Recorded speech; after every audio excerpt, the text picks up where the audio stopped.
All right, everybody, now that we got that taken care of, we're going to go ahead and go through a little update of what's going on around here. These are the reason I did those tomatoes as a experiment. These big tomato plants was grown in this tray, these little inch by 2 inch deep tray here. 231 seed cell tray here. Yes, it's a lot of tomato plants, but they last about 4 weeks in this tray. Here soon I'm going to have to pot them all up, or at least the ones that I want and the family and friends want. We're going to go ahead and get those potted up into cups. And then in about 4 weeks of them being in this cup, they'll be about half that size. But 4 weeks in here, 4 weeks in here, that's plenty of time to start off your seed starts. I usually do these in 162 cell trays, but this is a lot less seed starting mix, which is a very beneficial thing, not to use as much product that you make. So, less seed starting mix, putting it in the cup. After about 3 to 4 weeks, they'll be ready to go in the ground. Those are way past ready to go in the ground, but they could still go in the ground. You just bury them 3/4 of a plant deep. So, that's what we got in here. That's the whole story behind these little smaller trays. Now, what we got going on out here are these cauliflowers. The cauliflower, I got the purple, I got the graffiti, the cheddar, and the twister. And I got some Jade Cross Brussels sprouts and a Caribbean Queen cabbage on the end.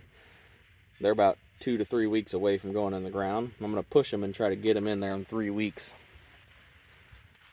Now what we got out here, it rained the other day. There's a ton of water out here. It is muddy, slowly starting to dry up. I come out this morning to check, and as you can see, there's a little carnage going on here. Happens, there's quite a few of them that are knocked off there, which is fine. We're going to take care of that. But might be a squirrel doing it. I have been spraying them, but they're just kind of tore up, which makes me think maybe a squirrel come in here and did it, or a rabbit. Usually the rabbit would eat it, but it looks like it was just knocked off there. These are the onions I got going on here. Not too bad. You can kind of see that pronounced red purple onion there. There's a different variety right there, and there's that one. They're not looking too bad. So far, I think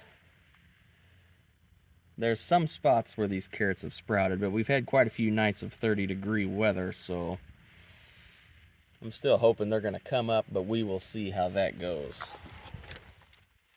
I think it's just been too cold for them to germinate. These are all my celery transplants in here. They're a little close together, but that's all right. Next, we got some peas direct seeded on the side of these beds on each side lengthwise. Nothing's come up just yet. Our artichoke transplants are doing pretty good. I cover them every time it gets below 30 degrees. And here is the herb box. Last year's basil, seeding out really well. Tarragon's spreading. I've been nipping them off. And our garlic chives, thyme, and I just transplanted this dill plug not too long ago, and there will be a parsley transplant plug going in there eventually. So far, not too bad. This is Not a Pro Gardener here. Thanks for watching. I hope you enjoyed this video, and I'll see you again. Thanks.